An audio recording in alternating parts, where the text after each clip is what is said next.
Bonjour, je voudrais souhaiter à chacun une cordiale bienvenue à ce moment d'étude. Je souhaite que vous puissiez trouver tout l'amour que Dieu nous a démontré en laissant naître ce petit bébé dans cette mangeoire à Bethléem. Et aujourd'hui, pour commencer la discussion, nous avons notre cher Bernard. Nous avons Yvonne, je suis désolée, je suis vraiment nulle en prénom, pardonnez-moi déjà, Ricardo, Rodrigo, et ça continue, Viviane et Neil. Alors, c'est vrai que je suis très heureuse que nous allons pouvoir commencer la discussion et vraiment parler de ce thème qui nous tient à cœur, qui nous amène beaucoup d'espoir et beaucoup d'espérance et nous amène aussi à la patience. Merci beaucoup Marie d'avoir introduit ce moment-là. Bonjour à vous tous aussi les internautes. Et aujourd'hui, je me suis mis devant l'écran, Neil également, pour pouvoir peut-être aussi vous donner un peu plus de place dans nos échanges. Et je vois qu'il y a eu des échanges entre vous. Et là, c'est Albert qui nous dit « Bonjour, bon sabbat ». Ce message s'adresse à toutes nos églises. Oui, et on pense à toutes les églises qui sont réunies effectivement ce matin. Alors, le jugement, il est même dit le processus de jugement, parce qu'effectivement, Dieu c'est tout et Dieu est juste. Ça serait tellement facile finalement et tellement simple que poum, il décide et puis voilà, les choses sont réglées. Mais il y a tout un processus justement qui est là. Et donc, j'ai bien besoin de votre aide pour mieux comprendre. Merci d'avoir accepté de participer aujourd'hui. Alors, en introduction, dans les jugements humains sur la terre, pourquoi ? Pourquoi y a-t-il des procès ? Pourquoi y a-t-il des jugements ? Qu'est-ce qu'on attend lorsque les jurés se réunissent ? Quel est leur but ? Quelle est la fonction des juges ? Qu'est-ce que vous auriez à dire cela par rapport au jugement sur notre terre ? Alors, vas-y, Yvonne. On essaye d'être juste, de prendre la justice de les gens qui ont bien fait, qui puissent être bien, et ceux qui ont fait mal, qui puissent être condamnés. Ok, donc pouvoir établir la justice et pouvoir aussi soutenir le juste et condamner le coupable. D'autres éléments, oui, Liliane. Il y a aussi la notion de réparation qui est demandée parfois. Oui, alors essayer de réparer ce qui peut l'être, effectivement. D'autres éléments que vous voyez. Ça fait partie des premiers besoins de l'être humain. Un enfant, après qu'il ait dit non, la chose qu'il dit après, c'est « ce n'est pas juste ». Ils sont toujours en train de voir ce qui est juste, ce qui n'est pas juste. Ils mesurent, je ne sais pas comment ils font, ils ont une mesure dans l'œil et ils sont capables de déterminer. Ils ont besoin de justice. Et je pense que ça correspond à aussi le besoin d'être reconnu comme étant innocent, comme étant la victime qui a été lésée. Besoin de réparation, besoin de passer à autre chose. Pour passer à autre chose, on a besoin de justice. Ok, ça c'est très important aussi, pouvoir après dépasser la faute commise. Neil ? Ne plus souffrir et mettre fin au mal. Ok, ouais. En général, quand on vient en jugement, on veut vraiment que cette souffrance s'arrête et on veut également que ça ne recommence plus. Voilà, il y a un effet donc réparateur, mais aussi préventif pour d'autres torts. Et toi, Rodrigo ? Pour moi, ça dépend. Ça dépend de quel côté vous êtes. Si tu es côté coupable, tu attends, tu vas être délivré de ce problème-là, même si vous êtes vraiment coupable. Je prends un exemple. J'ai appris une amende en Marseille, mais je n'étais pas là. Je n'étais pas là, j'ai pris une amende. Et si je reste dans cette situation, je vais payer une amende qui ne c'est pas ma faute. Et la justice nous aide à réparer les choses. Et celui qui est do côté innocent, il attend cette justice-là qui n'est pas payer une chose qui ne c'est pas sa faute. Voilà, effectivement. Donc, d'établir la justice.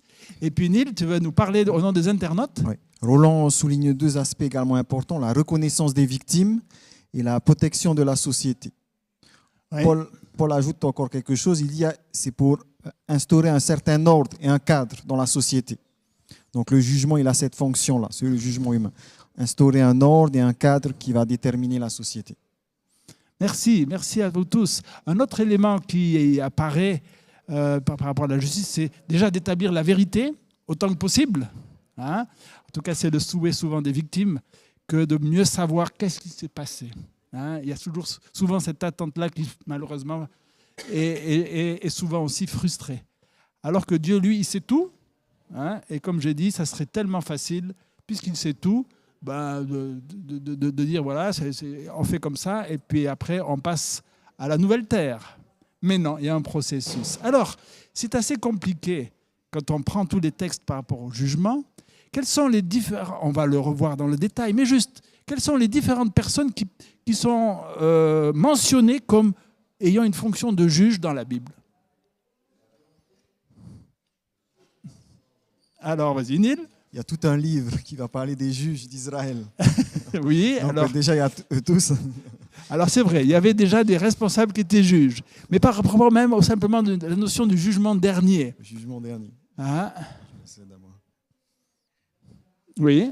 Il y a Jésus et il y Jésus qui est nommé comme juge. a aussi les justes. Les justes, hein? Oui. Donc déjà, il y a deux catégories de personnes qui sont nommées comme juges. Les anciens de jour. Les anciens, oui. Hein?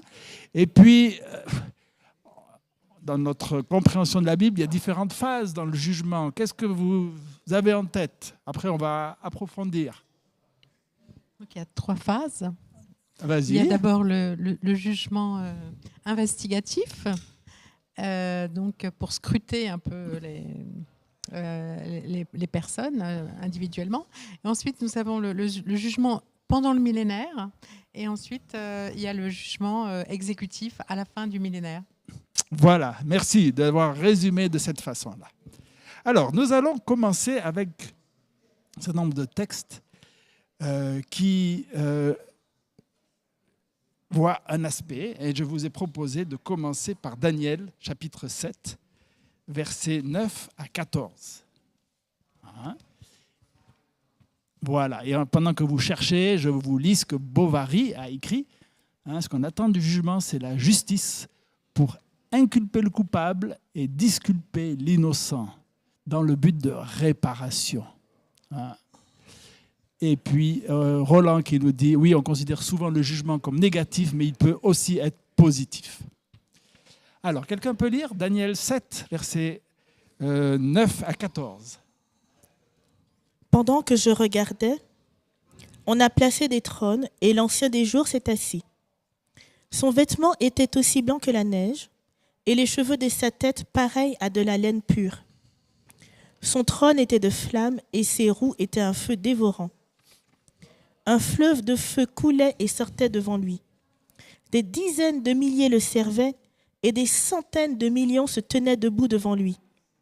Les juges se sont assis et des livres ont été ouverts.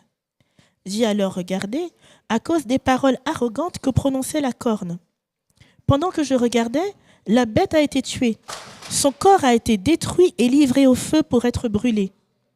Les autres bêtes ont été dépouillées de leur pouvoir, mais une prolongation de vie leur a été accordée pour un certain temps. Pendant que je regardais dans mes visions nocturnes, quelqu'un qui ressemblait à un fils de l'homme est venu avec les nuées du ciel. Il s'est avancé vers l'Ancien des jours et on l'a fait approcher de lui. On lui a donné la domination, la gloire et le règne. Et tous les peuples, les nations et les hommes de toute langue l'ont servi. Sa domination est une domination éternelle qui ne cessera pas et son royaume ne sera jamais détruit. Merci beaucoup, Marie. Alors, un passage qui est là, hein, Daniel 7, hein, après qu'on a vu différents royaumes hein, qui se succédaient, différents royaumes terrestres, et on arrive à cette scène-là. Quels sont les différents personnages que vous notez dans cette scène-là de Daniel 7? Donc là, il y a des anges et il y a le Père, Alors, il y a l'Ancien des jours. Il y a l'Ancien des jours, que tu appelles le Père. Hein, effectivement, il y a les anges. Qui d'autre, voyez-vous? Les hommes de toute la terre, quelqu'un qui est semblable à un fils de l'homme. Voilà. On croit que c'est Jésus-Christ ici. Oui, effectivement. Et les animaux aussi qui représentent le pouvoir. Voilà, différents animaux qui représentent différentes bêtes, hein, qui représentent différents royaumes terrestres. hein, qu'il soit spirituel ou politique. Comment le Père est-il, l'Ancien des jours, hein, est-il représenté? Qu'est-ce qu'on dit de lui? Qu'est-ce qui vous interpelle par rapport à ça? Quelle est sa position dans cette vision-là? Il est assis. Il est assis. Il est blanc, pur, de la tête aux pieds. De la tête aux pieds. Hein? Oui, de la tête aux pieds. Les cheveux sont blancs et puis les habits sont blancs. Justice. Ouais, donc la pureté. D'autres éléments pour vous? Hein? Il y avait des yeux comme des yeux d'hommes. Le verset 8. Ah, là, tu parles de la corne, là. Ah non, désolé. Oui. Oui, la corne, effectivement. Voilà. Oui, Neil. 1000 milliers le servaient et 10 000. Enfin, on voit quelque part que c'était un leader, quoi, quelqu'un d'important, puisque plusieurs le servaient. Oui, d'accord. Un leader avec des milliers, des myriades qui le suivent. Hein? Qu'est-ce qui t'a amené à dire que cet ancien des jours, c'est le Père?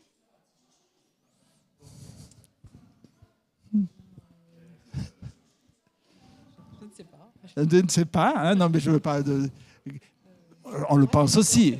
Oui, c'est évident. Je pense que c'est assez clair au verset 13. Parce que quelqu'un qui ressemble à un fils de l'homme s'avance vers l'ancien des jours. Et on lui donne la domination, la gloire. Oui. Et quand on connaît les relations entre le Père et le Fils, ça pourrait correspondre. Oui, effectivement. Donc, sa position, hein, le fait qu'il peut donner la gloire, le Fils va vers lui. Hein. Puis ce titre, Ancien des jours, effectivement, va de cette notion de... Il a tous les anges à ses pieds, c'est lui qui dirige les anges. Exactement, tout à fait. Hein. Et donc, cette notion d'éternité aussi.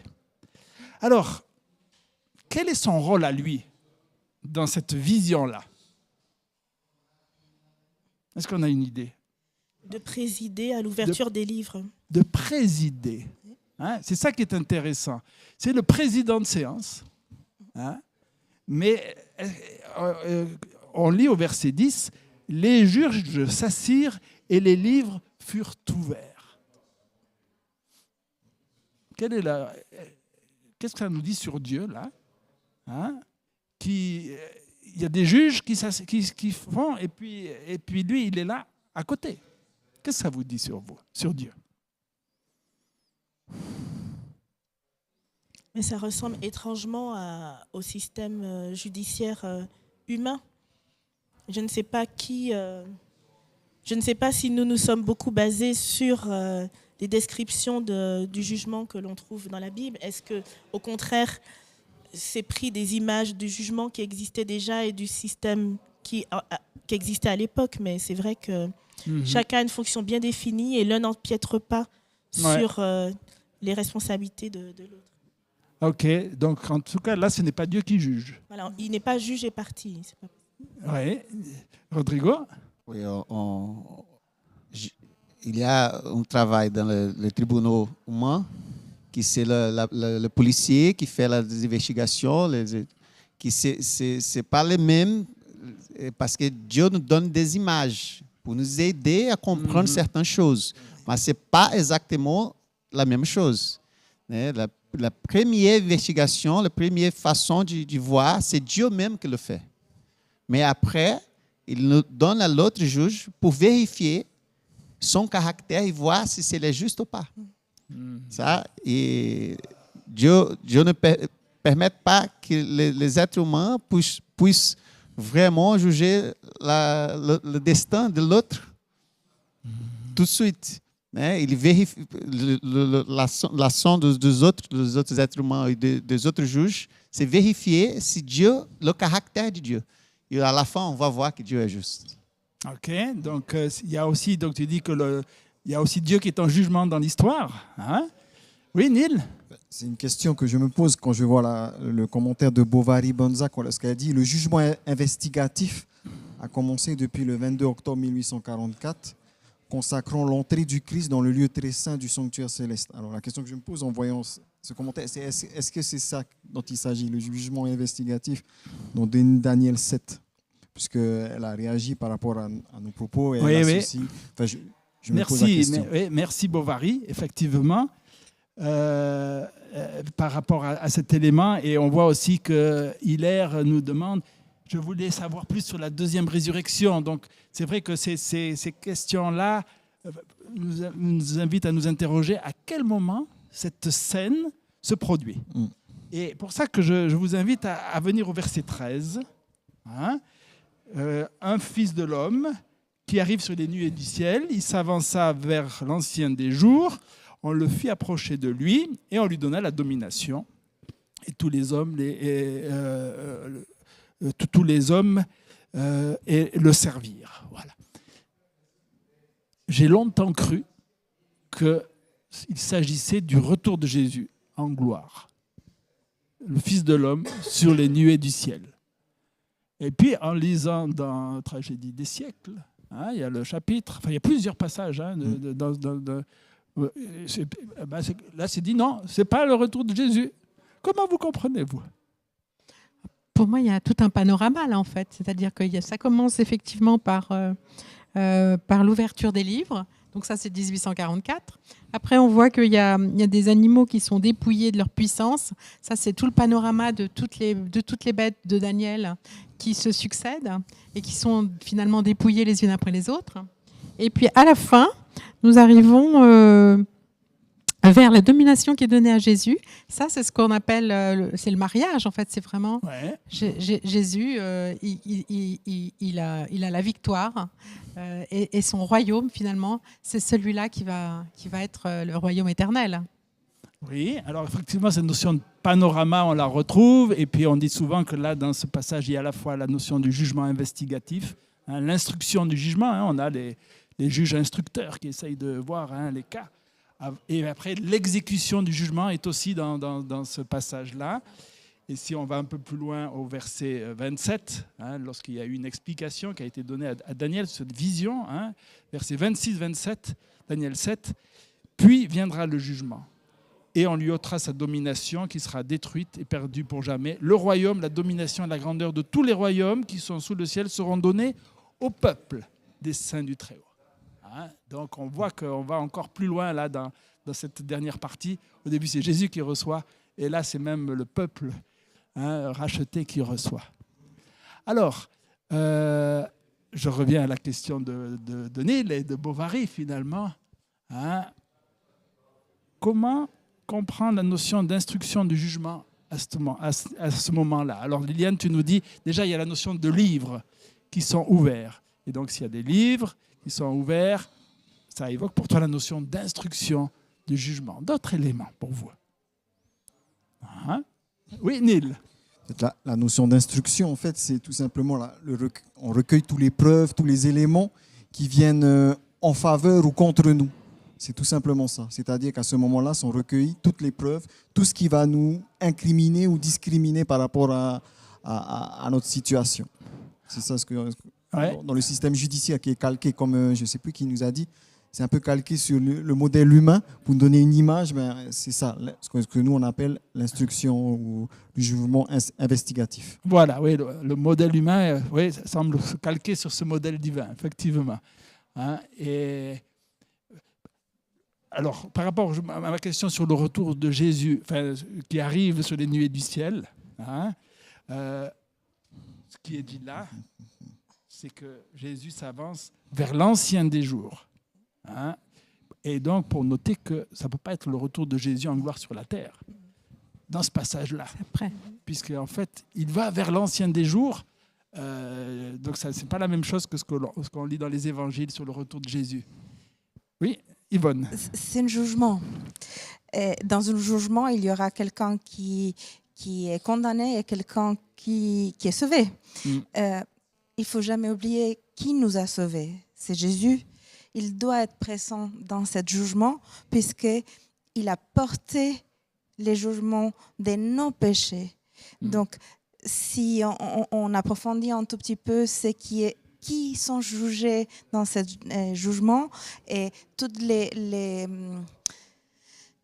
en fait, toutes les preuves qui sont apportées il doit être Jésus pour pouvoir porter ce jugement à notre place. Donc il se présente pour porter tristement nos péchés. Et je pense que c'est intéressant de voir les différentes personnes présentes. Il y a la présidence qui est par l'Ancien des jours, comme vous avez dit. Il y a Jésus qui doit être présent et il y a les juges. Et les livres. Et comment ? Et les livres. Et les livres. Et les livres. C'est dans ce contexte-là que le jugement se produit, avec différentes phases. Instruction, après le millénaire. On faudra qu'on prenne un moment aussi pour cela. Et ensuite l'exécution. Je voulais dire quelque chose. Oui, vas-y, Liliane. Oui, je voulais. Dans Luc 19, versets 12-13, il y a Jésus qui fait une parabole et qui dit un homme de haute naissance s'en alla dans un pays lointain pour se faire investir de l'autorité royale et revenir ensuite. Donc, on voit bien que là, avant le retour de Jésus, il y a l'investiture. Oui. Effectivement, et on la voit là dans Daniel 7, effectivement, que Jésus est investi à ce moment-là. C'est-à-dire le mariage. Oui.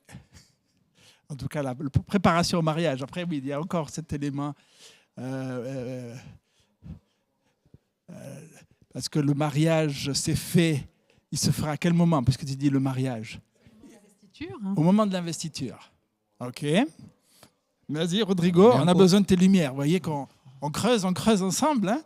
Même pourquoi, si Jésus ressuscite, on a déjà étudié sur la résurrection, et si Jésus ressuscite et après fait le jugement, non, on s'est trompé, tu veux réciter, c'est pas comme ça. La résurrection est déjà, après la première résurrection, quand Jésus va venir faire la première résurrection, les cas sont déjà définis. Le jugement doit être avant. Oui. Je comprends. Si je fais le jugement après la venue de Jésus... La deuxième venue de Jésus, effectivement, il y a déjà eu un jugement avant. Oui, c'est ça. Pour pouvoir définir... C'est logique. Oui, effectivement, on voit bien l'obligation de ces différentes phases dans le jugement. Neil. Il y a Jenny qui appuie cette idée d'investigation en expliquant que ça consiste à réunir toutes les œuvres pour statuer, pour prendre une décision, afin de relaxer une personne ou de la condamner. Et donc, il y a Roland qui demande, est-ce que dans ce jugement-là, y aura-t-il des circonstances atténuantes ? C'est une question qu'il nous pose. OK. Alors, c'est intéressant cette question. Peut-être que ça nous amène à aller dans cette notion où Jésus dit que certains ne vont pas passer en jugement. Si vous êtes d'accord qu'on avance, on va aller dans un autre texte, Jean 5. Jean 5. Et il y a un long passage, mais on va lire à partir du verset 21 jusqu'au verset 30. Qui veut lire Jean 5, 21 à 30 ? Liliane, je te vois avec le texte devant toi. Alors, en effet, comme le Père ressuscite les morts et les fait vivre, de même aussi le Fils fait vivre qui il veut. De plus, le Père ne juge personne, mais il a remis tout jugement au Fils, afin que tous honorent le Fils comme ils honorent le Père. Celui qui n'honore pas le Fils n'honore pas le Père qui l'a envoyé. En vérité, je vous le dis, celui qui écoute ma parole et qui croit à celui qui m'a envoyé a la vie éternelle et ne vient pas en jugement, mais il est passé de la mort à la vie. En vérité, je vous le dis, l'heure vient, et c'est maintenant où les morts entendront la voix du Fils de Dieu, et ceux qui l'auront entendu vivront. En effet, comme le Père a la vie en lui-même, ainsi il a donné au Fils d'avoir la vie en lui-même, et il lui a donné le pouvoir d'exercer le jugement, parce qu'il est le Fils de l'homme. Ne vous en étonnez pas, car l'heure vient où tous ceux qui sont dans les tombeaux entendront sa voix. Ceux qui auront fait le bien en sortiront pour la résurrection et la vie. Ceux qui auront pratiqué le mal pour la résurrection et le jugement. Moi, je ne peux rien faire par moi-même selon ce que j'entends.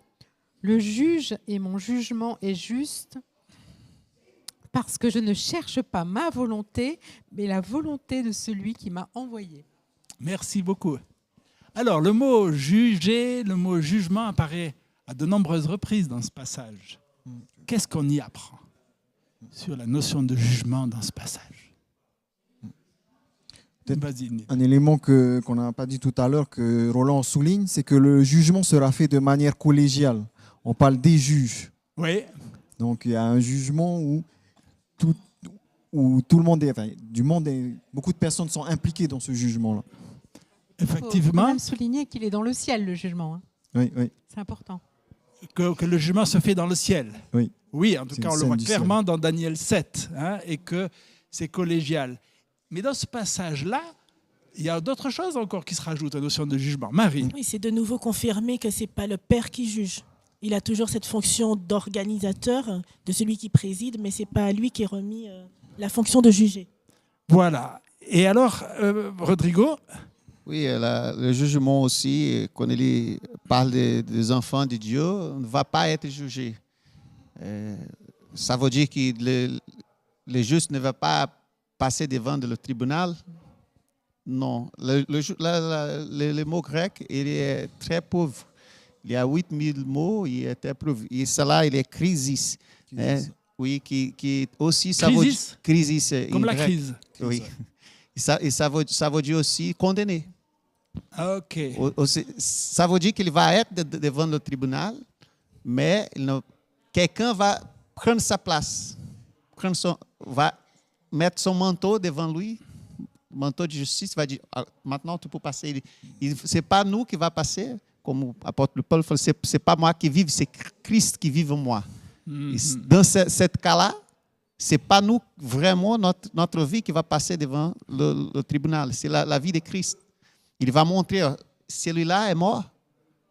Et je suis effacé son péché. Tu vois, maman, il va passer devant le tribunal. Et c'est lui qui va être justifié à notre place. Merci, là c'est intéressant. Oui. Pour appuyer ce qui vient d'être dit, Albert nous précise comment est-ce que ça va se passer, parce que tout à l'heure on parlait de livres, et Albert Müller nous dit il y a le livre de vie, il y a le livre de souvenirs, il y a aussi un registre des péchés et la loi de Dieu. Ce sont les livres qui vont servir pour l'instruction du jugement. Ok, ça c'est important aussi de voir ce côté objectif, hein, qui est là.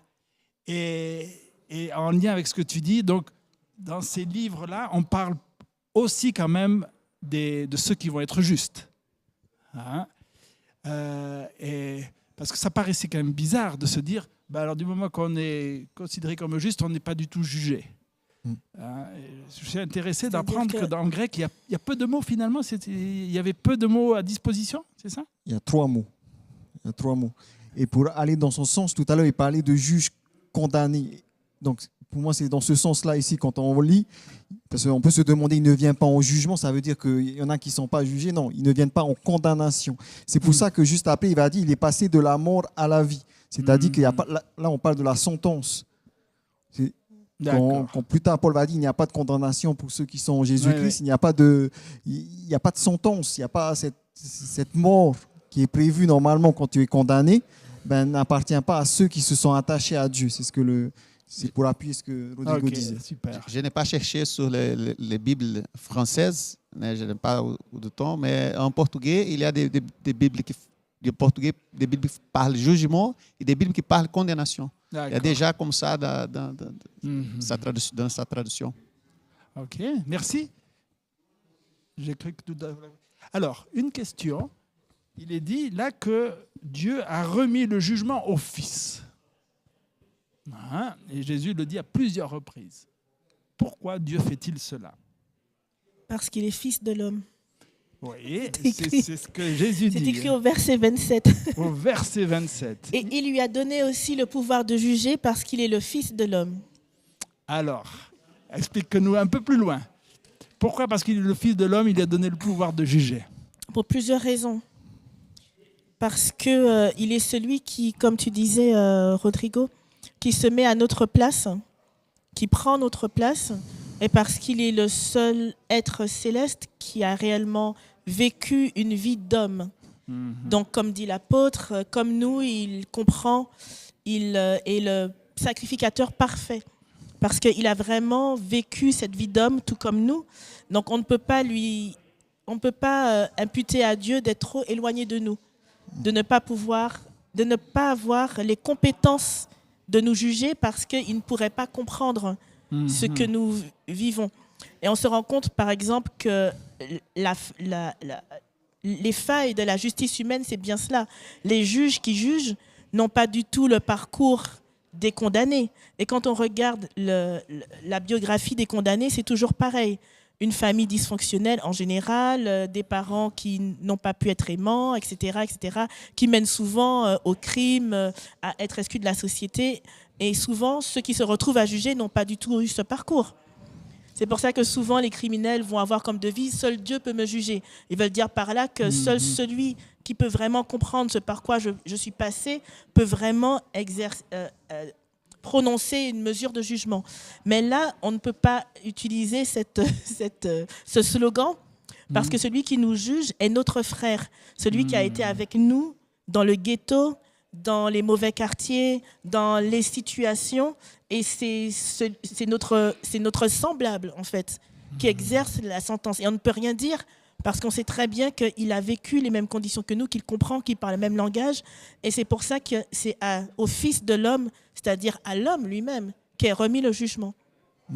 Merci. Liliane, et après Unile. Oui, en fait, quand on accepte Christ, finalement, après, on est en lui. Et le fait d'être en lui, on est, entre guillemets, sous sa protection. Et en fait, il peut nous représenter. Ok, ça c'est une grande chance de pouvoir vivre, et c'est ça qui nous aide d'ailleurs à nous pardonner même nous-mêmes, de voir que Jésus a déjà fait le premier pas de nous pardonner à nous. Neil. Je veux juste répondre ce que nous partage Bovary Banza lorsqu'elle dit « La présence de Jésus est impérative, car c'est l'avocat qui plaide pour disculper les innocents, inculper le coupable, instaurer le royaume éternel dépourvu de souffrance. » Donc, et pour revenir un peu sur ce qui a été dit, c'est vrai que c'est important que ce soit Jésus qui a été à la fois humain et divin, mais aussi que dans son humanité, il est resté pur. C'est ça qui fait que c'est un bon juge. Enfin, on ne prend pas un juge corrompu, entre guillemets. Il faut quelqu'un de droit qui instaure une justice. Et on voit qu'on a eu un humain, quelqu'un qui est parmi nous et qui a su rester droit. Et c'est lui qui est vraiment le juge parfait parce qu'il n'a aucune faute en lui. Et il y a une question qui nous a été posée par Olive. Elle nous demande, le Père est appelé aussi juge. Là, elle se réfère au texte qu'on a lu juste avant. Pendant le jugement investigatif, qui est l'avocat et qui est le juge? À quel moment Jésus est-il le juge? Nous les sauver, quel est notre rôle en tant que juge? En fait, est-ce que dans le processus qu'on a vu, les 3 étapes, je reformule la question d'Olive, est-ce que les fonctions elles sont différentes d'une étape à une autre? Comment ça se passe? Alors, vous avez vu les nombreuses questions d'Olive. Merci Olive. C'est une question... Marie. Si on se base sur le fonctionnement de la justice humaine, le jugement investigatif, il n'y a pas, d'après mes connaissances, d'accusateur, d'avocat, ce n'est pas le moment. C'est juste le rassemblement des pièces, des preuves, de toutes les informations qui sont nécessaires après pour pouvoir prononcer un jugement. Oui, mais en même temps, comme l'a dit Rodrigo, avant le retour en gloire de Jésus, comme d'ailleurs le dit dans Jean 5, là, ceux qui auront fait leur bien, ou tous ceux qui sont dans les tombeaux entendront sa voix, ceux qui auront fait le bien en sortiront pour la résurrection. Oui, c'est comme la justice humaine. On peut comparaître devant un tribunal simplement en tant que personne entendue, en tant que personne qui a déjà effectué une peine. Il y a différents statuts. Ok, alors c'est intéressant. Rodrigo, il est prêt à parler. Je vais raconter une histoire réelle que un juge, il commençait un procès. À dado moment, il était, désolé, un avocat, il a commencé un procès afin de défendre une personne. Après, dado moment, il a été promovu à juge. Et après, il prend son même cas. Tu comprenez? Qu'est-ce que j'ai entendu dire? La personne qui commençait le procès en train d'avocat pour défendre une personne, oui. Après quelques années, au Brésil, la justice est un peu lente, quelques années, il a pris le même cas, bien sûr avec l'autre avocat, mais le même cas. Oui, parce qu'il avait changé de position, il était devenu juge. Oui, exactement. Oui. Tu vois ce que j'ai en train de dire? Jésus, à dado moment, il est juge. Mais si on prend la 1 Jean, chapitre 2, mes petits enfants, je vous écris ces choses afin que vous ne péchiez point. Et si quelqu'un péchait, nous avons un avocat près du Père, Jésus-Christ le juste. Tu imagines quelle est la sentence de ce cas-là? C'est comme Martin Luther, que il a dit que quand je regarde pour moi-même, je ne vois pas comme me sauver. Mais quand je regarde à Christ, je ne vois pas comme me perdre. Et c'est ça notre but, regarder tous les jours à Jésus-Christ. C'est lui qui est notre juge, mais aussi notre avocat. Sa cause, c'est déjà gagné. Si on fait confiance. Ok, merci pour ces images-là par rapport au rôle de Jésus. On voit Bruno qui répond à Olive, dans ces passages bibliques, Dieu serait procureur général, détermine les chefs d'accusation. Jésus serait le procureur de la République, intervient debout pour le ministère public. Oula, là on vient de quelque chose de très technique, mais qui a du sens. Et puis Hilaire qui nous dit Dieu a été l'avocat pour nous défendre à chaque fois. À chaque fois nous sommes pécheurs, mais au dernier jour il va être notre avocat pour nous défendre. Et donc toi tu nous rappelles, Jésus est d'abord avocat et ensuite il devient juge. On est d'accord par rapport à ça, Neil? Je vais répondre ce que Alm dit par rapport à cette fonction d'avocat. Lorsqu'elle dit parce que Jésus intercède pour nous maintenant et personne donc n'aura plus d'excuses. C'est-à-dire que dans le jugement investigatif, tout à l'heure on posait une question sur quelles sont les circonstances atténuantes. Je ne peux pas vraiment parler de circonstances atténuantes parce que quand Jésus pardonne ou quand il efface nos péchés, ça atténue pas, ça le supprime. Donc c'est encore plus fort que ce qu'on voit actuellement. Donc cette idée qu'aujourd'hui, Dieu est notre avocat, c'est-à-dire qu'on peut compter sur lui pour être blanchi. Alors que l'instruction a lieu, c'est le moment justement de demeurer dans cet état de pureté que Dieu accorde. Parce qu'il est notre avocat maintenant. Ouais, c'est ça. Et je pense que c'est pendant cette période d'investigation, de jugement investigatif, qui va directement après. On entend ce que tu as dit. C'est peut-être un petit peu différent des tribunaux humains dans le sens que nous, il y a une investigation avant le début du procès et puis après, il y a le procès lui-même. Alors que là, c'est dans le procès lui-même qu'il y a une phase d'investigation. Je pense qu'il y a peut-être des petites différences là et où Jésus va se positionner comme avocat pendant ce processus d'investigation. On peut même aller plus loin parce qu'on sait très bien que Jésus a aussi pris la place du coupable. Dans le jugement, il a été le coupable, celui qui a pris à notre place. Il est l'avocat, il est aussi celui qui juge. Donc, il a vraiment pris les différentes places à différents moments on va dire, de l'instruction, de l'investigation, du jugement. Merci beaucoup. Avançons, puisque l'heure tourne. Venons-en à ce qui nous est dit dans 1 Corinthiens 6 d'abord. 1 Corinthiens 6, versets 2 et 3. Le contexte, vous le connaissez. Il y a eu dans l'église de Corinthe, il y a des histoires entre les membres et certains ont fait appel à des tribunaux humains. Et Paul s'insurge contre cela. Qui veut lire 1 Corinthiens 6, versets 2 et 3.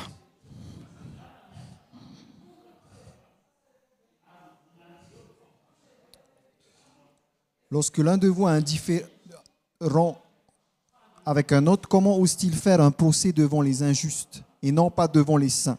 Ne savez-vous pas que ce sont les saints qui jugeront le monde? Et si c'est par vous que le monde est jugé, seriez-vous indigne de juger les affaires de moindre importance? Ne savez-vous pas que nous jugerons des anges? Pourquoi pas, à plus forte raison, des affaires de la vie? Si donc vous avez des différends concernant des affaires de la vie, ce sont des gens dont l'Église ne fait aucun cas que vous faites juge. Voilà, merci beaucoup. Alors, qu'est-ce qui est dit sur le rôle, justement, des saints, pour reprendre le mot de Paul, par rapport au jugement? Les saints jugeront le monde. Les saints jugeront le monde. C'est fort, cela. Dire qu'il faut quand même se rappeler qu'à la base, la justice divine a été accusée au niveau de l'univers. Et donc là, l'objectif, c'est vraiment de montrer à l'univers entier que la justice divine est parfaite. Et donc, il faut des témoins extérieurs. Et nous serons des témoins extérieurs, enfin, je l'espère. Donc, en fait, nous dit, dans ce jugement-là, ils servent plutôt comme témoins du jugement qui a été fait. Hein, Neil, après j'ai vu Marie qui levait la main aussi. C'est pour aller dans ce sens-là, en fait, il s'agit tout simplement de justifier Dieu. De dire que Dieu est juste, Dieu est bon, parce que c'est l'accusation qui a été faite dès le départ. C'est l'étude de la première leçon de l'école du sabbat, où justement le diable il a remis en question la justice de Dieu, la personne de Dieu. Dieu n'est pas bon, Dieu est mauvais. Et aujourd'hui encore, on entend encore ça, hein, quand on est face à l'injustice, face au mal, où est votre Dieu, où il est Dieu? Là, à travers ces livres, à travers le jugement qui va être fait, à ce moment-là, on est dans Apocalypse 20, le jugement délibératif. On va montrer que Dieu est juste dans ses jugements. On va venir justement d'Apocalypse 20 pour approfondir. Marie, tu levais la main tout à l'heure. Ce qui est étonnant, c'est la peur persistante que nous avons de Dieu et du jugement. Nous sommes convaincus que c'est Dieu qui va nous enfoncer, c'est Dieu qui cherche la petite bête, la faute, alors que toutes les descriptions, les explications du jugement n'arrêtent pas de nous informer que nous serons jugés par nous-mêmes. En fait, c'est notre propre conscience qui nous accuse. Ce sont nos frères qui disent « Mais écoute, mon frère, ce que tu as fait n'est pas bien. Regarde ce que tu as fait. » Et véritablement, c'est notre propre péché qui nous détruit. C'est-à-dire qu'en présence de Dieu, nous ne pouvons pas subsister. C'est ça le jugement. Et ce passage-là le répète encore. Nous jugerons nous-mêmes, en fait, compte. Puisque je suppose qu'à un certain moment, on va changer de place. Nous allons juger. Ce sont les êtres humains qui jugent les êtres humains. Ok, et donc, oui, le jugement ultime, ça sera qu'on se jugera soi-même. Hein, on le lit dans certains livres, hein, qu'au retour de Jésus, finalement, chacun reconnaîtra que Dieu est juste, même ceux qui sont condamnés. Rodrigo. En Naum 9 dit que le mal ne va s'élever de la deuxième fois. Pourquoi? Parce que ce moment-là, on va élever tous les doutes. On va clarifier. Dieu va laisser son caractère net pendant toute l'humanité, l'univers.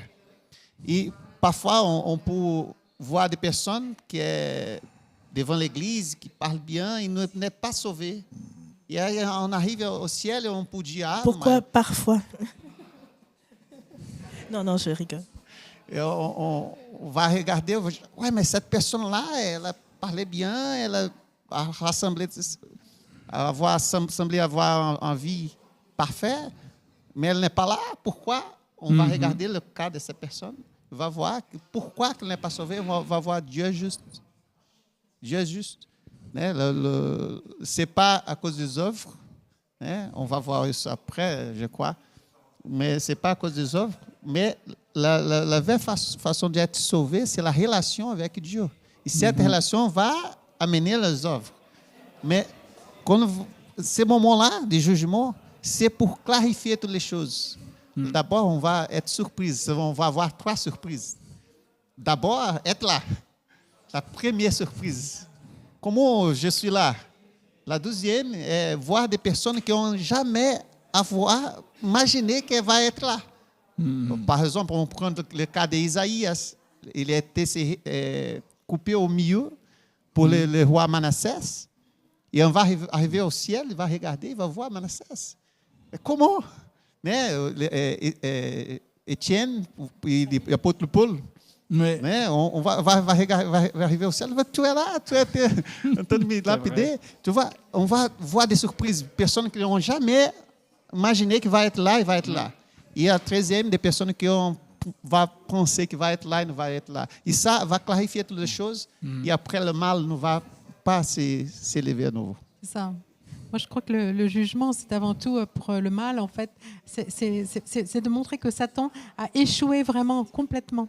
C'est-à-dire que lui, il pensait qu'il avait un meilleur plan que celui de Dieu. Et finalement, on voit à travers le jugement que son plan a complètement échoué. Merci. Yvonne. Je crois que des fois, on oublie, la loi de Dieu est là. Et c'est comme un miroir dans lequel on fait les constats, en fait. Ce jugement, c'est un constat de qu'est-ce qu'on a fait du bien, qu'est-ce qu'on a fait du mal. Et devant sa loi, on est devant une évidence. Les justes vont être là pour corroborer et voir exactement que, en fait, c'est les conséquences de nos choix de tous les jours, de ce qu'on a. Qu'est-ce qu'on a fait avec notre vie, autant les nôtres, que ceux qui vont juger pas juste, c'est dû à la justice divine parce qu'ils ont choisi les chemins qu'ils ont pris. Donc, c'est vraiment un constat de ce qu'on a fait. Merci. Merci aussi pour cette explication-là. Un mot quand même sur Apocalypse 20. Hein, on ne pourra pas le lire dans le détail. Mais donc, on connaît le contexte. Durant 1000 ans, voilà ce qui se passe, verset 4 au verset 6. « Je vis des trônes, à ceux qui s'y assirent fut donné le pouvoir de juger, et je vis les âmes de ceux qui étaient morts sous la hache à cause du témoignage de Jésus et de la parole de Dieu, et de ceux qui ne s'étaient pas prosternés devant la bête, ni devant les anges, et qui n'avaient pas reçu la marque sur le front ni sur la main. Ils revinrent à la vie et ils régnèrent avec Christ pendant 1000 ans. Les autres morts ne revinrent pas à la vie jusqu'à ce que les 1000 ans soient accomplis. » C'est la première résurrection. Et puis après aussi, à la fin du verset 6, la seconde mort n'a pas de pouvoir sur eux. Ils seront sacrificateurs de Dieu et de Christ et ils régneront avec lui pendant 1000 ans. Qu'est-ce qu'on peut dire en quelques mots, ce qui se passe pendant ces 1000 ans? Nil. Peut-être pas pour répondre à la question, mais juste pour souligner que ce passage, je crois, ça répond à une question d'un internaute qui se demandait quand est-ce que... Comment c'était la question? C'était sur la seconde résurrection. Qui jugeront les morts de la seconde résurrection? Voilà. Parce qu'ici, on voit qu'il parle bien du jugement de la deuxième étape, jugement délibératif, ou comme on a dit tout à l'heure, où là, il s'agit de constater, de voir les livres qui ont été ouverts et de voir... J'aime bien la vision que Ellen White donne. C'est celui, en fait, où on va voir le film de notre vie, quoi, le film de la vie. Et là, on va voir toutes les occasions manquées, où Dieu nous a donné l'occasion et on va comprendre, parce que c'est ça aussi le problème, c'est qu'à un moment donné, on comprend ici comme étant au ciel, cette étape, et on se posera la question, mais pourquoi l'un et l'autre ils ne sont pas là? Et là, c'est vraiment pour justifier justement ce fait-là, pourquoi certains sont sauvés et d'autres pas.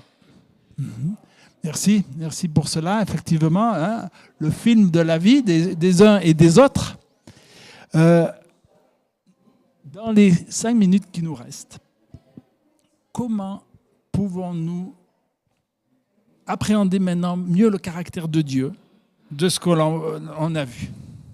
Vous savez qu'il y a toujours 2 excès. Il y en a qui disent Dieu va sauver tout le monde, et Dieu est bon, et donc le bon Dieu, il sauve tout le monde. Et puis il y a ceux qui disent il va y avoir des châtiments pour l'éternité. Dans ce qu'on étudie, dans ce qu'on a pris tous ces passages bibliques, et on a effleuré un petit peu, qu'est-ce que vous retenez du caractère de Dieu? Je pense qu'être parent, c'est une des meilleures écoles de la vie. Ce n'est pas la seule, mais je trouve qu'on apprend beaucoup. Et quand on élève un enfant, on apprend qu'ils ont besoin d'autant de fermeté, de cadre, de discipline, que de compréhension, que d'affection, que...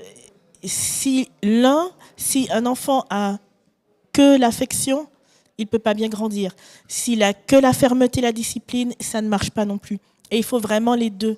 Et je pense que seul en Dieu, on retrouve cet équilibre parfait que nous n'arrivons pas à atteindre ici, dans ce monde imparfait. Ok, donc un Dieu qui a cet équilibre qui associe amour et justice. Pour que la vie soit possible, il faut vraiment cet alliage de ces 2 composantes. C'est vraiment nécessaire. Ok, merci. Yvonne. Peut-être je donne un exemple, c'est pas tout à fait exactement de la Bible, mais par exemple, moi, je suis extrêmement mauvais pour écrire. Si je suis obligée d'écrire tous les jours et de commettre aucune faute d'orthographe, je vais vivre un cauchemar tous les jours. C'est un tout petit peu, je crois, ce qui donne l'exemple de Dieu. Dieu nous aime à tel point que même dans sa justice, quand le jugement final viendra, dans lequel il y aura des gens qui vont mourir, c'est dans son amour qu'il le fait, puisqu'ils ne pourront pas supporter être en présence de Dieu et en se rappelant de tout ce qui est arrivé. Donc, même dans ces moments de jugement dans lesquels peut-être nous, on a peur, je trouve quand même l'amour de Dieu. Il nous aime à tel point qu'à chacun va donner ce que dans la situation dans laquelle on va vivre mieux et on va pouvoir s'épanouir. Ok, donc même dans le parti exécutif du jugement, où il y a la sentence est donnée, tu vois l'amour de Dieu. Tout à fait. Votre personne, le caractère de Dieu à travers le... Oui, je prends de celui de Marine Dung qui nous dit « Dieu est amour, Jésus-Christ est amour, nous sommes ses enfants aimants, merci infiniment à Dieu 3 fois ça. » Et j'aime bien cette image-là parce que le jugement, des fois on veut le dissocier de l'amour de Dieu, mais il va avec Dieu aime, donc il juge aussi. Et le jugement, il y avait une question qu'on avait posée, un ami avait posé une question à un expert on appelle ça la patristique. Tous les pères de l'Église, les pères orientaux, c'est-à-dire dans la compréhension, en fait, nous on voit comme une instruction, en fait, on calque sur le modèle. Mais ceux qui sont plus orientaux, en fait, quand ils parlent de jugement, c'est miséricorde. Ils l'associent à la miséricorde. Et nous, des fois, on a du mal, parce que nous, c'est toujours négatif. Et cette idée que le jugement est là, d'une part, pour éliminer le mal, donc c'est une bonne nouvelle, mais aussi pour celui également qui élimine, parce qu'il aura conscience et c'est ça que j'aime bien dans la révélation de Madame White, c'est que même les injustes seront devant le fait accompli pour finalement dire Dieu est juste. Tous arriveront à cette même conclusion, Dieu est juste, donc Dieu est bon, donc Dieu est amour. Donc je rejoins Marine. Merci. Rodrigo. Oui, je vois tellement l'amour de Dieu pour l'être humain qui dépasse. En 2 Pierre 3, verset 9, il dit qu'il use de patience envers vous, ne voulant pas que quelqu'un périsse, mais voulait que tous arrivent à la repentance. Il ne voulait que personne être perdu, mais il a besoin de finir avec le mal, éliminer le mal.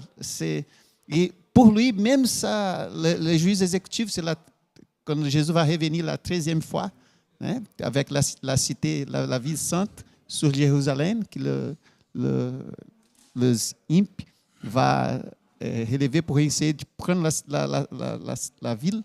Jésus va détruire, né, Dieu va détruire, mais on voit em Isaïe 28, verset 21, qu'il dit que pour lui, pour faire ça, pour faire son œuvre étrange, pour exécuter son travail nuit. Il n'a, même ces moments-là, que é tout déjà défini, il n'y a pas plaisir. Il va le faire parce qu'il a besoin de le faire. Besoin d'élever le mal. Porque le planète peut avoir paix, mais ce n'est pas son plaisir, ce n'est pas son désir. Et aujourd'hui, il appelle. Aujourd'hui, c'est le jour du salut. Viens, né? Nous avons un avocat. Peu importe ce que vous avez fait dans le passé. Aujourd'hui, nous avons un avocat. Il nous appelle chacun de nous, chaque internaute qui sont là, à changer votre vie, à donner votre vie à Jésus-Christ pleinement. Merci de nous rappeler comment effectivement Dieu le fait à contre-cœur, mais avec amour. Liliane. Moi, je voudrais aussi rappeler vraiment à quel point la notion de liberté a été importante. Et quand les gens nous parlent comment se fait-il qu'il y a autant de mal alors que Dieu existe, eh bien, on a toutes les réponses là aujourd'hui, à savoir que Dieu a tout déroulé, a laissé Satan dérouler son plan, et il nous a laissé faire nos choix en toute liberté. Et ça, c'est vraiment enfin, la preuve que le gouvernement divin est une grande démocratie et que tout est transparent vraiment. Et ça, c'est très différent de ce qu'on voit aujourd'hui dans le monde. Merci. Alors, on va arrêter sur cette notion de liberté. Hein, l'amour qui s'exprime aussi dans la liberté. L'heure est terminée. Je vous invite à nous retrouver, pour ceux qui le souhaitent, à 17h pour EDS+. Hein. Je pense que le code s'affiche sur l'écran. Hein. Merci pour votre présence à vous tous et que Dieu vous bénisse aussi dans cette période de fête. Que vous soyez seul, que vous soyez accompagné avec des proches, Dieu sera avec vous et son amour s'exprime encore comme nous l'avons vu ce matin. Je vous remercie vraiment à vous tous d'avoir été présents aussi, d'avoir accepté ce moment de partage. À la semaine prochaine sur la nouvelle terre, toutes choses nouvelles.